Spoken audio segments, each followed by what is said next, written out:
The wedding invitation felt like ice in my hands. My own sister's wedding, and there it was in black and white. Military personnel not welcome. 20 years of service to my country, 2 tours overseas, and this was how my family saw me. But what they didn't know was that half the Marine Corps was about to show up uninvited. Because when you mess with one Marine, you mess with all of us. I'd love to know which corner of the globe you're watching from, and if this story speaks to you, make sure to subscribe. Tomorrow's video is one you absolutely can't miss. My name is Captain Rebecca Martinez, and I never thought I'd be sitting in my car outside a church in suburban Denver, watching my baby sister's wedding from the parking lot like some kind of criminal. But here I was, still in my dress blues because I'd come straight from a ceremony at Fort Carson, staring at the biggest day of Emma's life through a chain-link fence. It had started 3 months earlier when Emma called me at Camp Pendleton. I was between deployments, finally getting some time to breathe after 18 months in Afghanistan. Her voice was different, cold, distant. Nothing like the little girl who used to write me letters decorated with crayon hearts while I was overseas. Becca, we need to talk about the wedding. I'd been expecting this conversation, honestly. Emma was marrying Bradley Hutchinson, whose father owned half the commercial real estate in Colorado Springs. Old money, country club money. The kind of people who saw military service as something poor kids did when they couldn't afford college. I knew they'd never been thrilled about having a Marine for a future sister-in-law. What about it, Em? I already got my leave approved. Colonel Morrison signed off on everything. The silence stretched so long I thought we'd lost connection. When she finally spoke, her voice was barely above a whisper. The Hutchinsons. They don't want any military at the wedding. They think it'll be too political, too controversial. Bradley's grandfather was a conscientious objector during Vietnam, and his family has strong feelings about the armed forces. I felt like someone had sucker punched me. Emma, I'm your sister. I know, and I'm sorry, but this is important too. Bradley's family. They're paying for everything, and if we don't respect their wishes... She trailed off, but I heard the unspoken threat. No military guests or no wedding funding. So that's it? 20 years of service? And I'm not good enough for your wedding? It's not about being good enough. It's just... complicated. You wouldn't understand. But I did understand. I understood that my little sister, who I'd taught to ride a bike and helped with homework over video calls from Kandahar, had chosen her new family over her old one. I understood that all those years of missing birthdays and holidays and graduations to serve my country had somehow made me embarrassed.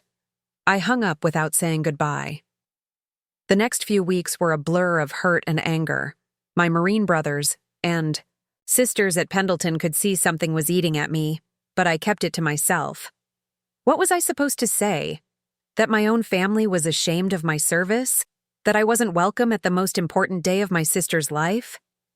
It was Gunnery Sergeant Mike Rodriguez who finally got it out of me.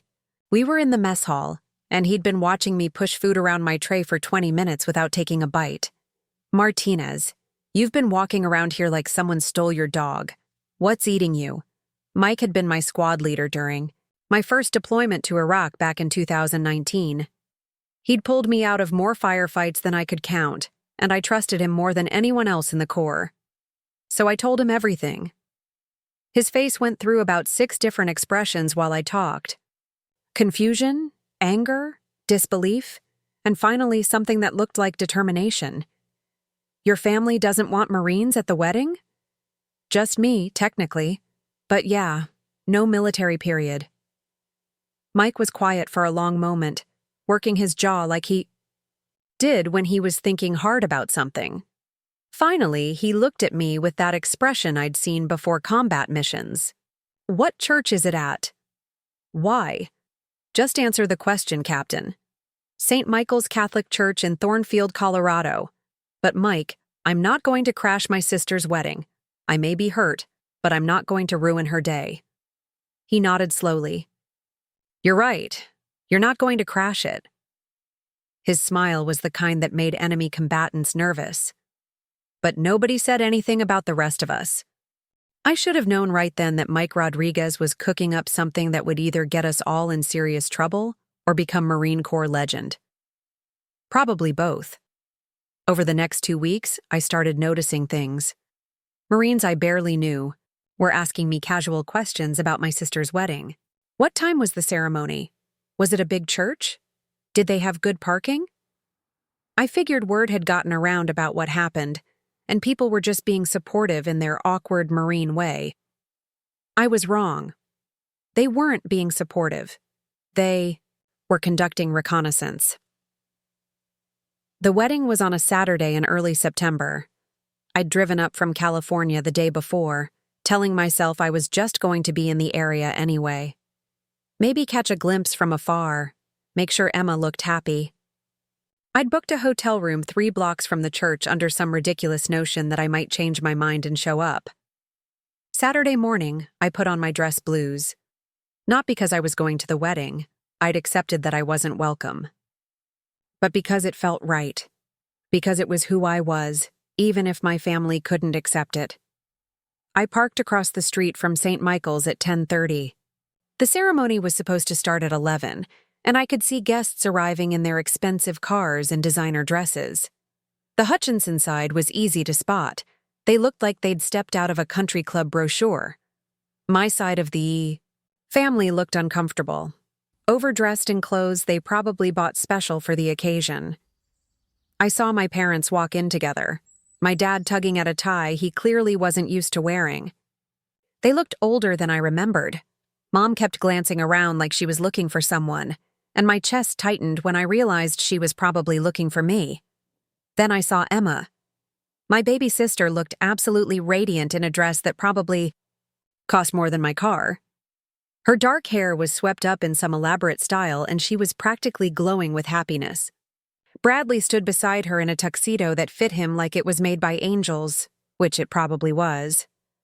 For a moment, watching her laugh at something one of her bridesmaids whispered, I almost forgot why I was sitting in a parking lot instead of walking her down the aisle.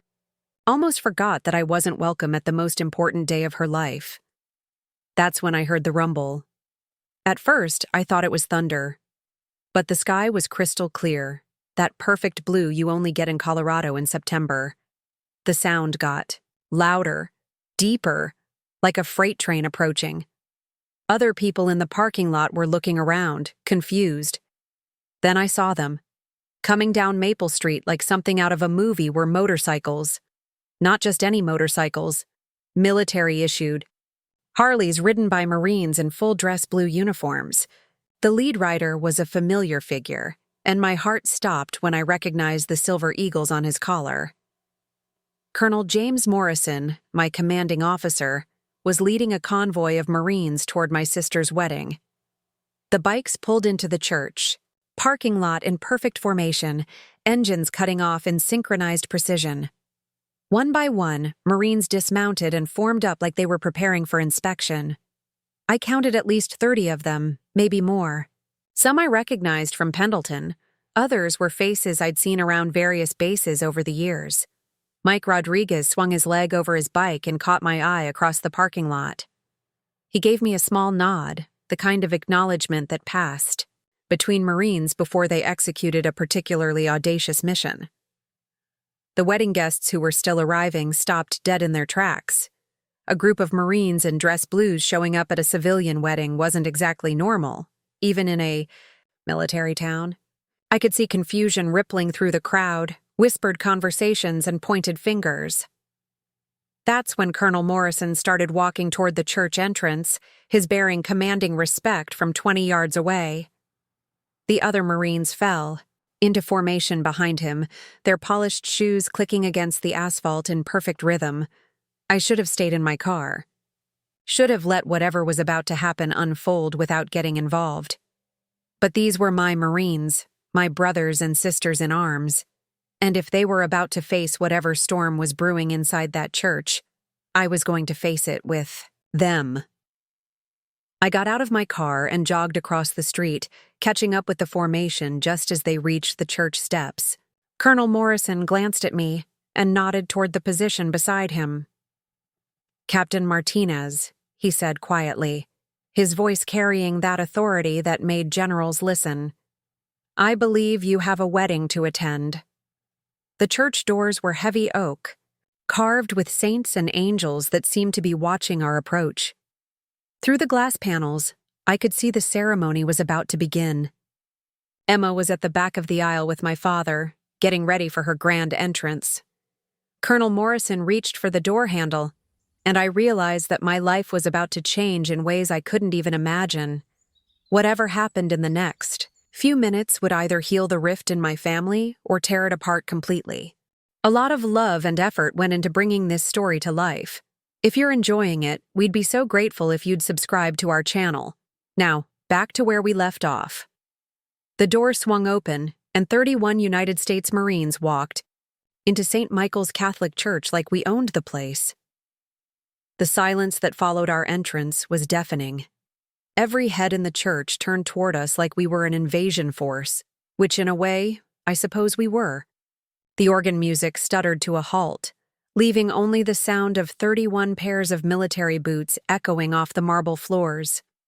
I could see Bradley's father, Richard Hutchinson, rising from the front pew. His face had gone from wedding day pink to the color of old concrete. The man who'd banned military personnel from his son's wedding was now staring down a full Marine formation in his church. But it was Emma's expression that hit me like a physical blow. She stood frozen at the back of the aisle, her bouquet trembling in her hands. Dad was beside her, his mouth hanging open as he took in the sight of more Marines than he'd probably seen in his entire life. Colonel Morrison stepped forward, his voice carrying the authority of someone who'd commanded respect in war zones across 3 continents. "Ladies and gentlemen, please forgive the interruption. We're here to honor one of our finest officers on her sister's wedding day." The church erupted in whispers. I could hear fragments of conversation drifting up from the pews. "Did he say officer? That woman is a Marine? She's the bride's sister?" Richard Hutchinson found his voice first. He strode down the center aisle like he owned not just the wedding, but the entire building, his expensive suit and silk tie marking him as clearly as any uniform. "Excuse me, but this is a private ceremony. We specifically requested no military personnel." Colonel Morrison didn't move, didn't even blink. When he spoke, his voice was calm but carried the weight of absolute authority. "Mr. Hutchinson, I presume?" "I'm Colonel James Morrison, commanding officer at Camp Pendleton. Captain Martinez here has served her country with distinction for 20 years. She's earned the Bronze Star, the Purple Heart, and the respect of every Marine who's ever served under her command." The colonel's words rang through the church like gospel truth. I watched as faces in the congregation began to change, curiosity replacing confusion. These people were learning things about me that my own family had never bothered to ask. "She saved 12 Marines during an ambush outside Kabul," Colonel Morrison continued, his voice steady and factual. "Carried wounded soldiers to safety under enemy fire. The woman you've banned from this wedding has bled for strangers who'll never know her name." Richard's face was cycling through shades of red now. "That's all very admirable. But this is a family matter. We have our reasons." "Your reasons," interrupted Gunnery Sergeant Rodriguez, stepping forward with the kind of smile that had intimidated insurgents across 2 theaters of war, "don't override the fact that Captain Martinez is family. Blood family. The kind that shows up when things get ugly." Emma finally found her voice, though it came out as barely more than a whisper. "Becca?" I stepped out from behind the colonel, my dress blues immaculate despite the emotional tornado raging inside my chest. "Hey, Em, you look beautiful." Tears were streaming down her face now, cutting tracks through her carefully applied makeup. I thought you weren't coming. I thought you hated me." "I could never hate you. You're my sister." That's when Bradley himself walked back down the aisle. I'd only met him once before, at a family barbecue 2 years ago, where he'd spent most of the time on his phone discussing stock portfolios. He was taller than I remembered, with the kind of soft handsomeness that came from never having to fight for anything. "Captain Martinez," he said, and I was surprised by the formality in his voice. "I owe you an apology. I didn't know. Nobody told me about your service record." Colonel Morrison's expression didn't change, but I caught the slight tightening around his eyes. "Son, did you think we just hand out captain's bars for showing up?" The church had fallen completely silent now. Even the children in the back pews seemed to sense that something significant was happening. I could feel hundreds of eyes on me, evaluating, judging, trying to reconcile the woman in military dress with whatever story they'd been told. My mother appeared at my elbow like she'd materialized from thin air. Maria Martinez had always been tiny, but she'd raised 4 kids and buried her own father while I was in basic training. She was tougher than any drill instructor I'd ever met. "Mija," she said, her voice thick with emotion. "Why didn't you tell us? About the medals? About what you did over there?" "Because you never asked, Mom." The words came out harsher than I intended, but they were true. In all the years I'd been deployed, all the video calls and brief visits home, nobody had ever asked what I actually did in the Marines.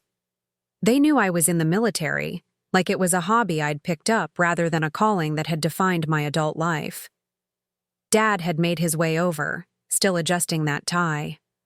Robert Martinez was a good man, a postal worker who'd never missed a day of work in 30 years, but he looked lost standing there among all these Marines, like he'd stumbled into someone else's story. "Rebecca, we didn't know," he said. "Nobody ever told us you were important." Colonel Morrison turned toward my father with something that might have been compassion. "Mr. Martinez, your daughter is one of the finest officers I've had the privilege to command. The Marines behind me didn't drive 12 hours from California because she's unimportant. They came because she's family." I looked back at the formation of Marines and realized Colonel Morrison was right. These weren't just my colleagues or fellow officers.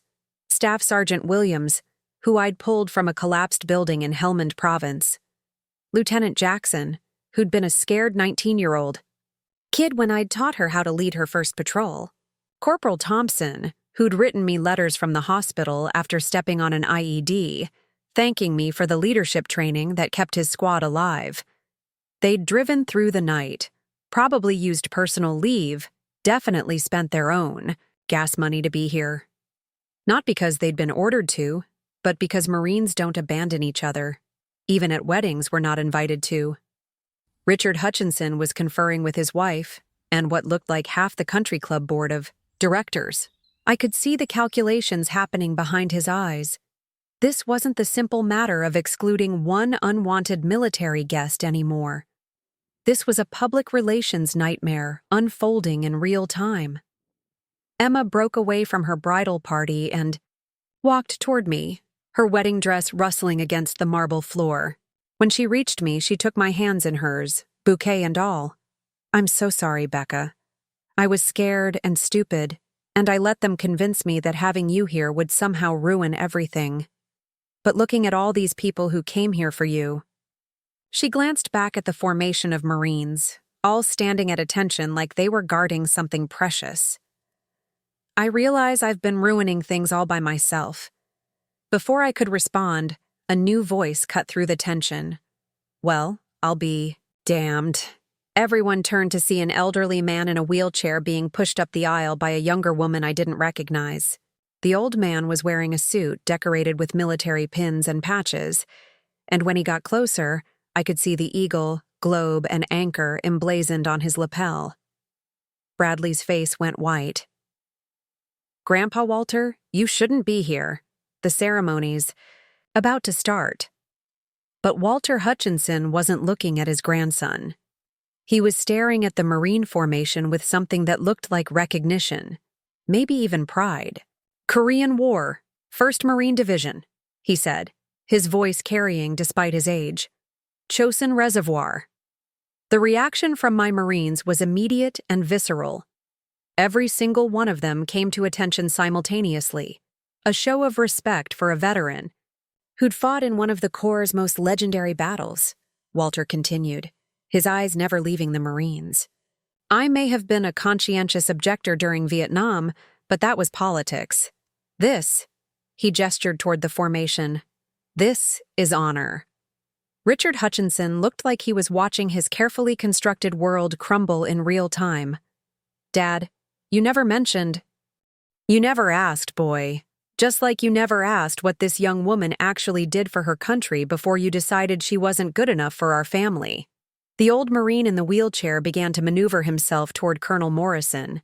When he reached the formation, he extended a hand that shook slightly with age, but carried the unmistakable strength of someone who'd faced down enemy fire. Colonel, it would be my honor to have these Marines at my grandson's wedding. Colonel Morrison shook the offered hand with reverence due to a veteran. The honor is ours, sir. And just like that, everything changed. The tension that had been building for months, the family divide that had seemed impossible to bridge, began to crack under the weight of shared respect and military brotherhood that spanned generations. Emma was crying openly now, her perfectly applied makeup streaming down her cheeks. She looked at me with eyes full of regret and something else. Pride, maybe, or understanding. Will you walk me down the aisle, Becca? With Dad?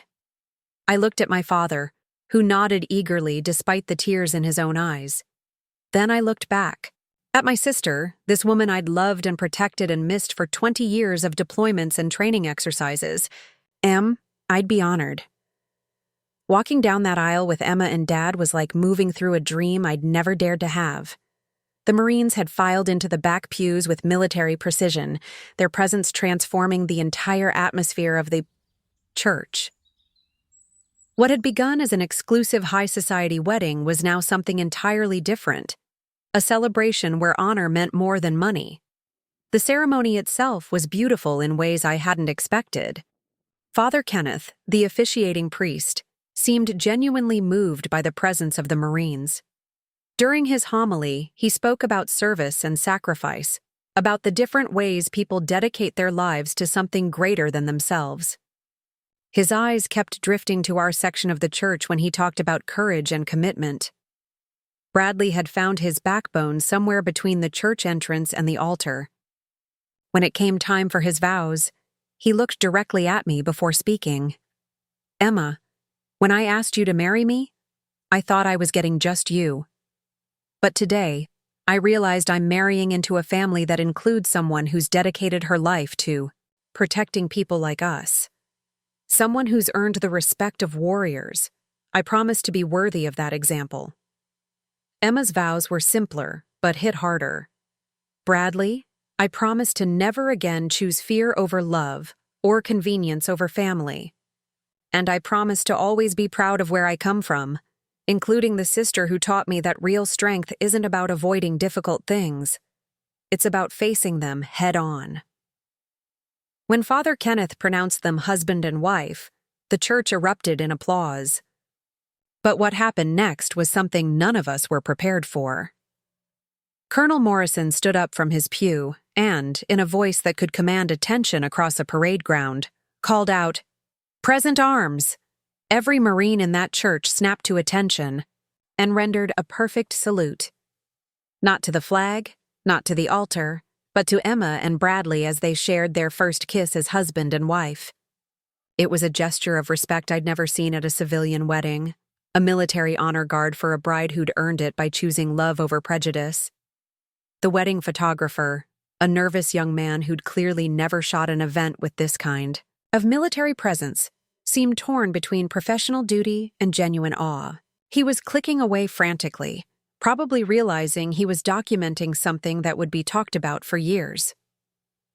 As we filed out of the church for photos, I overheard conversations that made my chest tight with pride and something else. Belonging, maybe, for the first time in months. Is that really her sister? The Marine? Did you hear what the colonel said? Bronze Star and Purple Heart? She carried wounded soldiers to safety? My God. The receiving line outside the church was unlike anything I'd ever experienced. Wedding guests who'd probably never spoken to a service member in their lives were shaking hands with Marines, asking about their service, their deployments, their stories.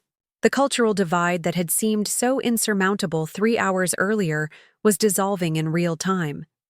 Mrs. Hutchinson, Bradley's mother, approached me with the careful steps of someone navigating unfamiliar territory.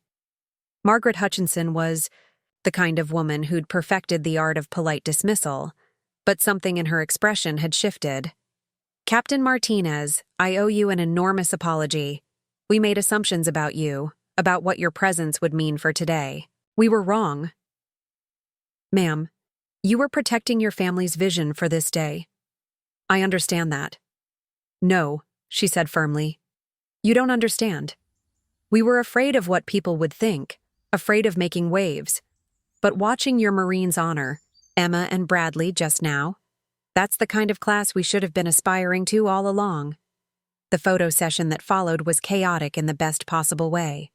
The professional shots with just the wedding party were beautiful, but the real magic happened when the Marines joined in.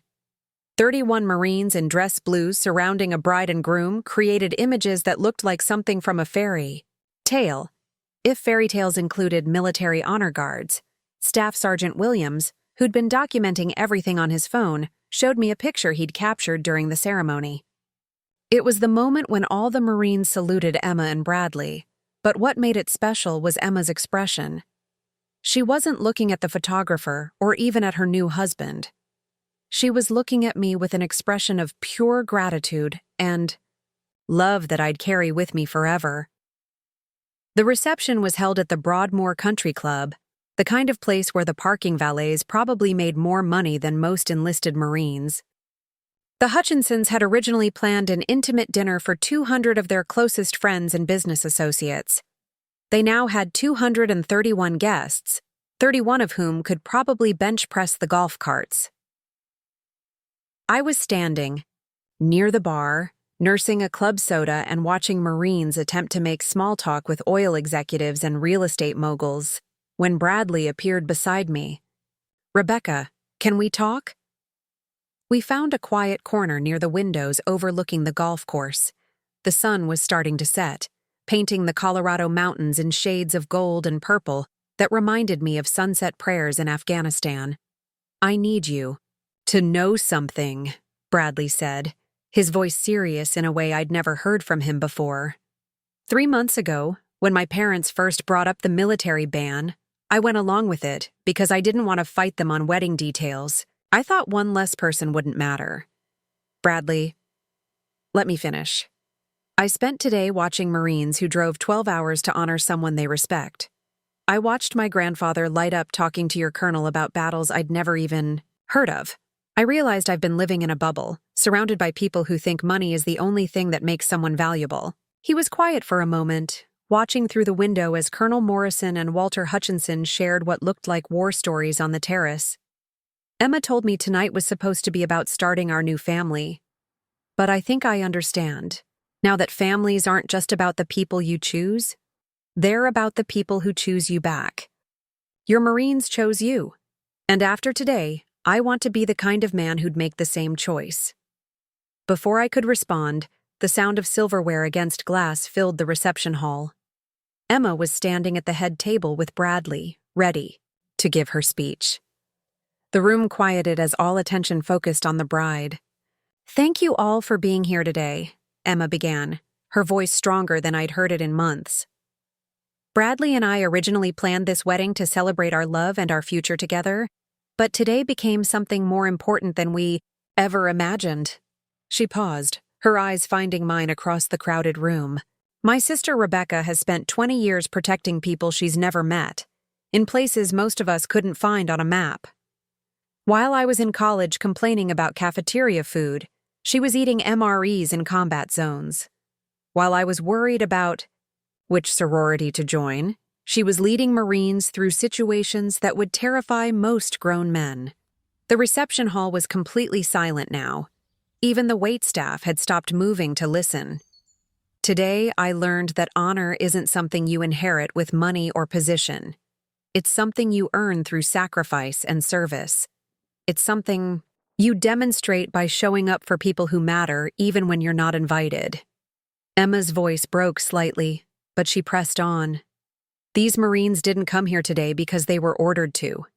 They came because that's what family does. Real family, the kind that shows up when it matters most. She raised her champagne glass, and I watched as every person in that room, country club members, business executives, Marines, family, friends, stood up with her. So here's to new beginnings, to chosen family, and to my sister Rebecca, who taught me that the most important battles aren't always fought with weapons. Sometimes they fight with love and courage and showing up when it would be easier to stay away. The toast that followed was unlike anything I'd experienced. 200 voices joining together, Marines and civilians, family and strangers, all honoring something larger than any single person or tradition. As the evening wore on, I found myself in conversations I'd never expected. Richard Hutchinson cornered me near the dessert table and spent 20 minutes asking about military logistics and overseas operations with the genuine curiosity of someone discovering an entirely new world. Margaret showed me pictures of their oldest son, who'd apparently been considering military service, but had been discouraged by family pressure. Maybe we were wrong about that too, she admitted quietly. The real surprise came near the end of the reception when Walter Hutchinson asked Colonel Morrison to help him stand. The old Marine veteran raised his champagne glass one final time, his voice carrying despite his age. 50 years ago, I thought I was done with the Corps. Thought I'd left that part of my life behind when I came home from Korea. Tonight I learned something. Once a Marine, always a Marine, and once family, always family. He looked directly at me. Captain Martinez, welcome to the Hutchinson family. We're honored to have you. As the reception wound down and guests began to leave, the Marines started their own departure ritual. One by one, they approached Emma and Bradley to offer congratulations, then found me to say goodbye. Some shook my hand formally, others pulled me into embraces that spoke of shared experiences and mutual respect. Colonel Morrison was the last to leave. He stood with me in the country club parking lot as the other Marines fired up their motorcycles for the long ride back to California. You know, Martinez, in 25 years of military service, I've never seen anything quite like today. Sir? A wedding ceremony turned into a lesson about honor and family values. Your sister and her new husband learned more about leadership in 4 hours than most people learn in a lifetime. The motorcycles roared to life in sequence, 30 Marines preparing to convoy back across 2 states. But before they pulled out of the parking lot, they did something that made my throat tight with emotion. They formed up one final time, not for inspection or ceremony, but for a slow ride past the country club entrance. As they passed, each Marine rendered a farewell salute, not to the building or the wealthy guests still visible through the windows, but to the idea that sometimes the most important victories happen in the most unexpected places. I watched their taillights disappear into the Colorado night, knowing that what had happened today would become Marine Corps legend. The story of 31 Marines who drove 12 hours to crash a wedding and ended up teaching a room full of strangers about the true meaning of family. 6 months later, I was back at Camp Pendleton when my phone buzzed with a text from Emma. It was a photo of her and Bradley at what looked like a military appreciation dinner, both of them wearing formal civilian clothes while surrounded by service members in dress uniforms. Guess who's volunteering with the Veterans Foundation now? Her message read, followed by a heart emoji and, Bradley says hi and thanks you for the leadership lessons. I stared at the photo for a long moment, remembering the scared young man who'd almost let his family's prejudices derail his wedding. The Bradley in this picture looked confident, genuinely engaged with the veterans around him, like he'd found something he didn't know he was missing. The real transformation, though, had started the day after the wedding. I'd planned to drive back to California immediately, but Emma had begged me to stay one extra day. She and Bradley were leaving for their honeymoon in Greece, and she wanted to spend time together before they left. We ended up at Mom's house, sitting in the kitchen where we'd done homework together as kids, talking about everything we'd missed in the years I'd been deployed. "Tell me about Afghanistan," Emma had said, her hands wrapped around a coffee mug, like she was trying to anchor herself. Not the official stuff, but what it was really like. So I told her.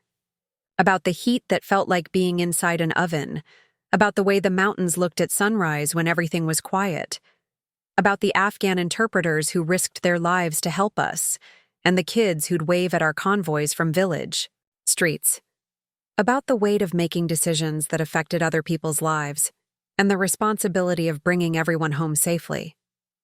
I told her about the bad days, too. The IED that took out half of Corporal Thompson's squad, and how we'd worked for 6 hours under fire to evacuate the wounded. The night we'd lost Staff Sergeant Mitchell to a sniper, and how his death had changed something fundamental in all of us. The way coming home felt like landing on an alien planet where people worried about things that seemed impossibly small after what we'd seen. Emma listened without interrupting, and when I finished, she was quiet for a long time. "I never asked, because I was afraid," she finally admitted. "Afraid you'd tell me something terrible, or that I wouldn't understand, or that it would make me feel guilty for not doing more myself." "Em, you don't have anything to feel guilty about. We all serve in different ways." But that's just it. I wasn't serving anyone. I was just existing, going to work, planning a wedding, worrying about stupid things like centerpieces and seating charts while you were over there saving people's lives. That conversation had planted something in Emma that grew over the following months. She'd started small, volunteering at the VA hospital in Colorado Springs, reading to wounded, veterans, and helping with administrative tasks. Then she'd convinced Bradley to join her, and together they'd gotten involved with organizations supporting military families. But the real surprise came in a phone call I received 3 weeks after our kitchen conversation. "Becca, I did something, and I need to tell you before you hear it from someone else." "What did you do, Em?" "I applied to nursing school, the accelerated program for college graduates. I want to work with veterans, with people coming back from deployments.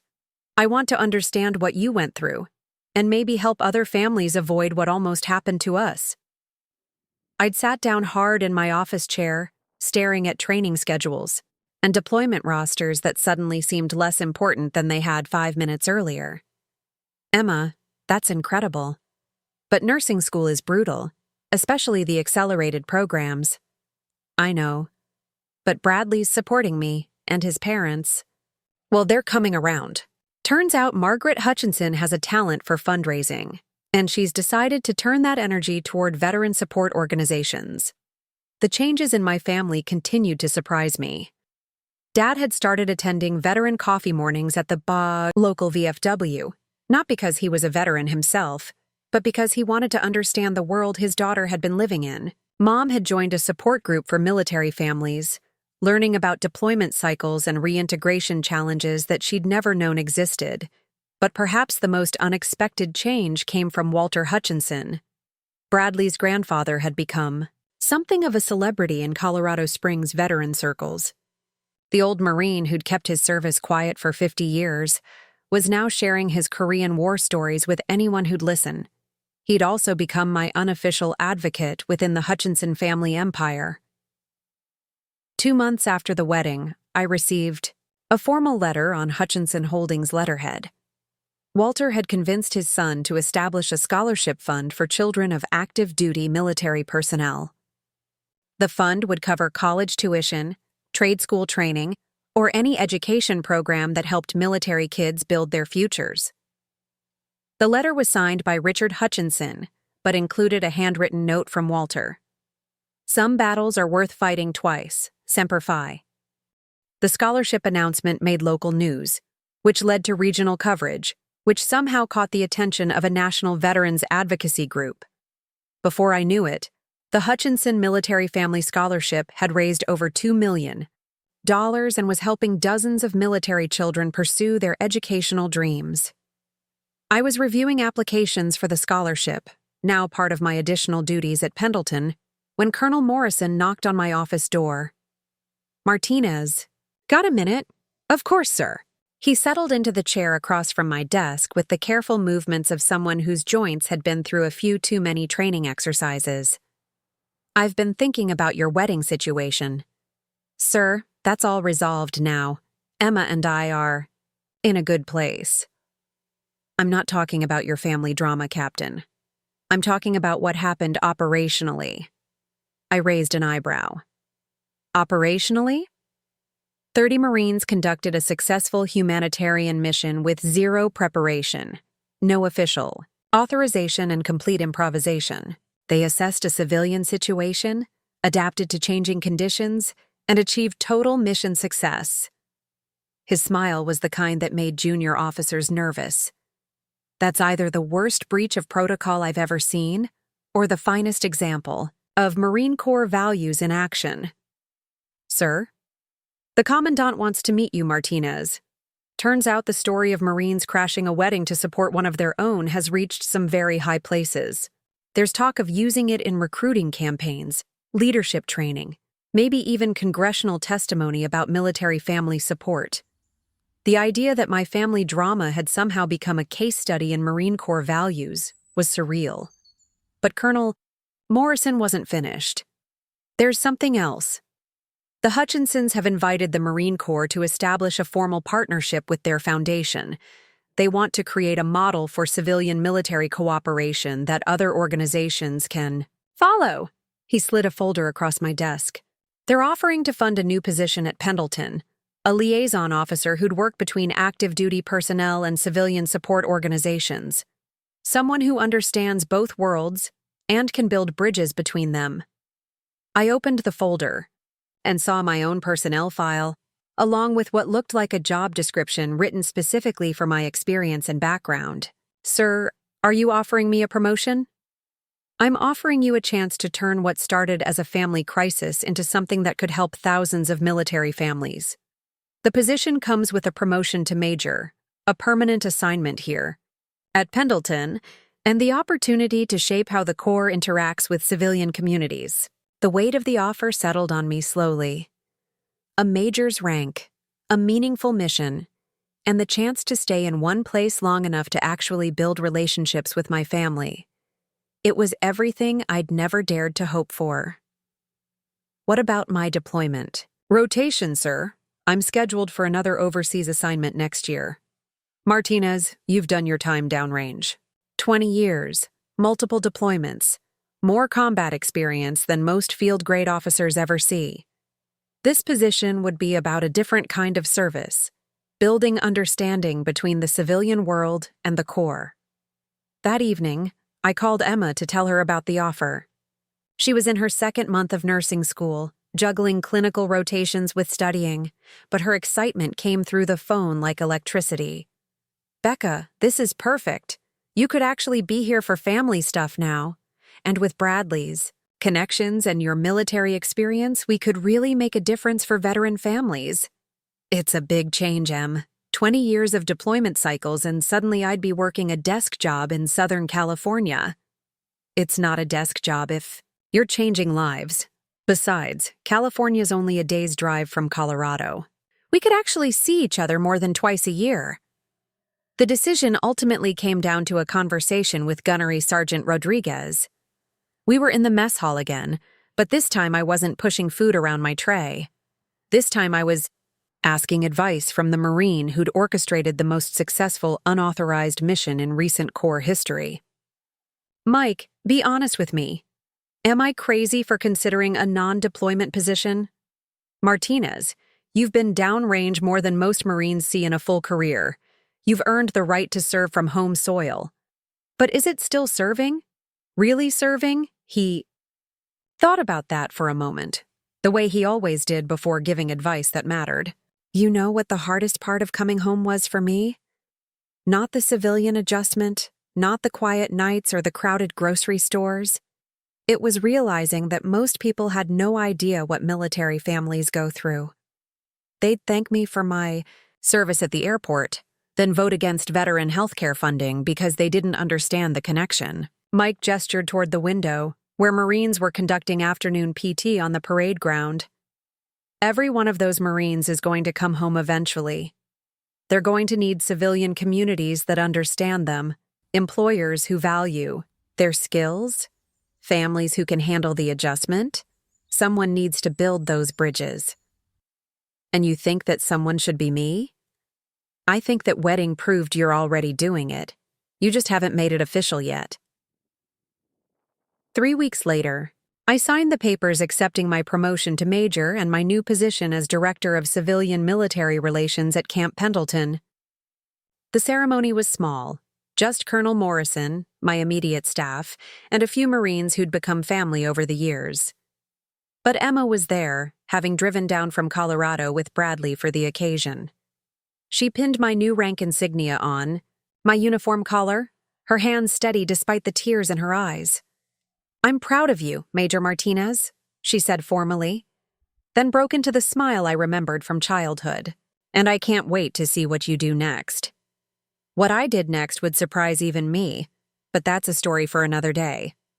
For now, it was enough to know that sometimes the most important missions are the ones you never see coming, and that family, real family, shows up when it matters most, even if they arrive on 31 motorcycles and have to teach everyone else what honor actually looks like. 2 years into my new role as Director of Civilian Military Relations, I thought I'd seen every possible way a military-civilian partnership could unfold. I was wrong. The call that changed everything came on a Tuesday morning while I was reviewing proposals for the quarterly veteran job fair. "Major Martinez? This is Principal Sandra Walsh from Thornfield High School. I have an unusual situation, and someone suggested you might be able to help." Thornfield was the same Colorado town where Emma's wedding had taken place, and I recognized the name immediately. The high school served the affluent suburb where the Hutchinson family had their estate. "What can I do for you, Mrs. Walsh?" "We have a senior named Tyler Brooks whose father was killed in action in Syria 3 months ago. Tyler's been struggling academically and socially since then, and his mother is at her wit's end. But here's the complicated part. Tyler has decided he wants to enlist as soon as he graduates, and his mother is terrified she's going to lose her only child too." I'd handled dozens of similar situations through my liaison work, but something about this case felt different. "Mrs. Walsh, what makes this situation unusual enough to call California?" "Tyler's been getting into fights with other students who make comments about his father's death. Yesterday, he stood up in history class and delivered what his teacher described as a passionate defense of military service that left half the class in tears and the other half completely stunned." She paused, and I could hear papers shuffling on her end of the line. "But the real issue is that Tyler's story has gotten around town. Some community members think we should honor his father's sacrifice, while others believe we should discourage Tyler from following the same path. It's dividing the whole district, and frankly, I don't know how to handle it." "Have you reached out to any local veteran organizations?" "That's just it, Major. Tyler specifically asked for someone like Captain Martinez, the Marine who changed everything at the Hutchinson wedding." Apparently, that story has become local legend around here. I found myself smiling despite the serious nature of the call. In the 2 years since Emma's wedding, I'd received similar requests from across the country. The story of 31 Marines showing up uninvited had somehow become a symbol of military, family solidarity, and people facing military-civilian conflicts often reached out hoping for similar intervention. "Mrs. Walsh, I can be there Friday afternoon. Can you arrange a meeting with Tyler and his mother?" "Actually, Major, could you possibly come Thursday evening instead? The school board is having an emergency meeting about this situation, and your presence might help calm things down." Thursday evening found me driving through Thornfield for the second time in 2 years, this time in my personal vehicle rather than following a motorcycle convoy. The town looked the same, but something felt different. There were yellow ribbon, magnets on more cars, and I noticed a new memorial garden downtown with a sign thanking local military families. The school board meeting was held in the high school auditorium, and I could see the division Mrs. Walsh had described the moment. I walked in. One side of the room was clearly military families and veteran supporters, while the other side looked like they'd stepped out of the same country club where Emma's reception had been held. Tyler Brooks was sitting in the front row with a woman who had to be his mother. The family resemblance was unmistakable, same dark hair, same stubborn set to the jaw. But where Tyler looked defiant, his mother looked exhausted, like she'd been fighting a battle she couldn't win. The meeting had already started when I arrived, and the current speaker was making an impassioned argument about protecting young people from military propaganda and the glorification of violence. I recognized the rhetoric from similar debates I'd mediated in other communities. Then Tyler stood up. "My father didn't die for propaganda," he said, his 17-year-old voice carrying across the auditorium with surprising strength. "He died protecting people who couldn't protect themselves. And if wanting to follow his example makes me a victim of propaganda, then I guess every Marine, soldier, sailor, and airman who ever served this country was just too stupid to think for themselves." The auditorium erupted in competing applause and angry voices. I could see why the school board was struggling to handle this situation. Tyler had the passion of someone fighting for his father's memory, but he was also a teenager dealing with grief in the most public way possible. Mrs. Walsh spotted me and gestured toward the microphone. "Ladies and gentlemen, we have a special guest tonight. Major Rebecca Martinez is the Director of Civilian Military Relations at Camp Pendleton, and she has experience mediating exactly these kinds of community discussions." I made my way to the front of the auditorium, acutely aware that every eye in the room was on me. Public speaking had never been my favorite part of military service, but 2 years of bridge building had taught me how to address rooms full of people with opposing viewpoints. "Thank you, Mrs. Walsh. I'm honored to be here tonight, though I wish it were under different circumstances." I looked directly at Tyler, then at his mother, before addressing the broader room. 2 years ago, I was banned from my own sister's wedding because her new family believed that military personnel were too controversial for their celebration. They thought our presence would somehow diminish their special day. Murmurs rippled through the auditorium. Clearly, some people knew this story, while others were hearing it for the first time. What I learned that day was that the divide between military and civilian communities often comes from fear and misunderstanding on both sides. Civilians fear what they don't understand about military service, while military families sometimes feel isolated from communities that seem indifferent to their sacrifices. I gestured toward Tyler. This young man is grieving his father while trying to honor his memory. His mother is terrified of losing her only child to the same dangers that took her husband. And this community is struggling to balance respect for military service with concern for its young people. The room had grown quiet, people leaning forward to hear what came next. But here's what I've learned from mediating these situations. Across the country, the answer isn't choosing between supporting military service or protecting our youth. It's about creating communities where military families feel understood and supported, where young people can make informed decisions about their futures, and where everyone benefits from honest dialogue. Tyler's mother stood up, her voice shaking but determined. "Major Martinez, my husband believed in his service. He believed he was making the world safer for Tyler and for other people's children. But I can't bear the thought of losing my son, too." "Mrs. Brooks, your fear is completely understandable. Every military parent carries that weight. But Tyler is going to make his own decision about service regardless of what anyone in this room says tonight. The question is whether he makes that decision with community support and proper guidance, or whether he makes it alone." I turned to address Tyler directly. "Tyler, honoring your father's memory doesn't require following his exact path. There are dozens of ways to serve your community and your country. Military service is one option, but so is teaching, medicine, public safety, civil engineering, or any career that makes other people's lives better." "But I want to be a Marine," Tyler said firmly. "Like my dad. Like you." "Then that's a conversation worth having."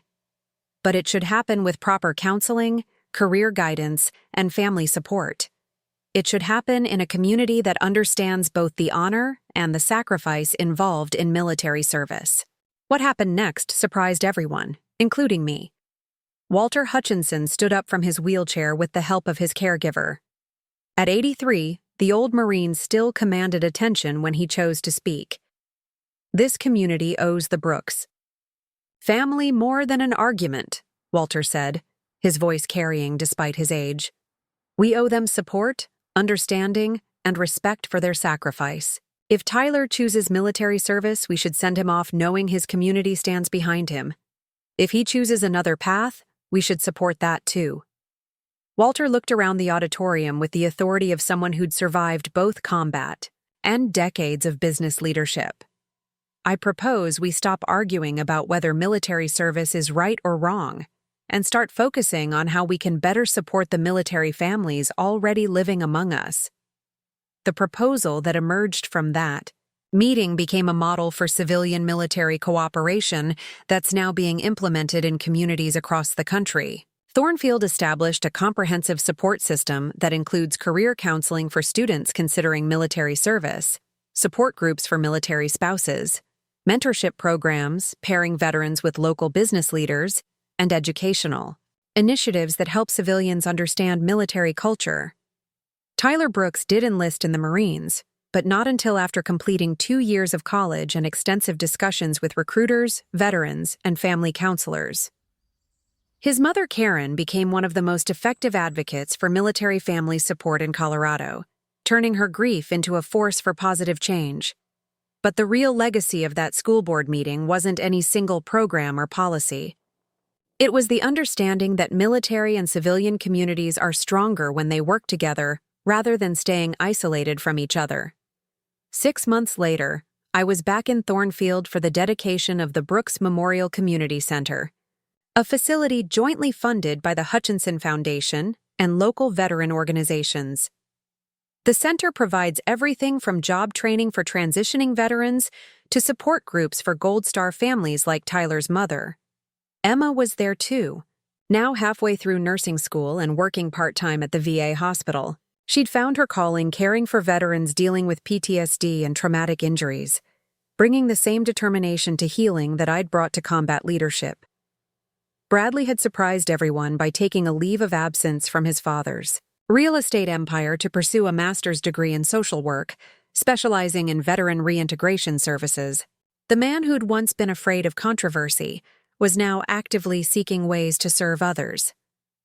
But perhaps the most meaningful moment came during the dedication ceremony when Karen Brooks approached me with a young Marine in dress blues beside her. "Major Martinez, I'd like you to meet Private First Class Tyler Brooks, United States Marine Corps."